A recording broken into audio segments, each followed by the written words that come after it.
MSN, Messi, Suarez, Neymar, donc nous tun ye meilleur ye ka kuto Barça la, donc a yira la k'a fɔ ko possibilité bɛ pour que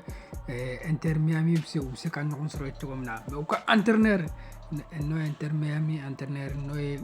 Mascherano, donc ale kɔni y'a yira k'a fɔ ko cogoya tɛ yen pour que ka nin joueur saba ninnu fara ɲɔgɔn kan cogo min na, donc ale kɔni y'a yira ko Inter Miami tɛ se ka nin joueur saba ninnu fara ɲɔgɔn kan, o b'a yira k'a fɔ Neymar, Suarez, Messi, donc ninnu tɛna segin ɲɔgɔn ma, a bɛ se ka kɛ a bɛ kɛ yɔrɔ wɛrɛ, mais fɛn min ye Inter Miami kɔni tɛ, donc selon u ka entraîneur, donc u ka entraîneur bolo ninnu tɛ se ka segin ɲɔgɔn ma tuguni,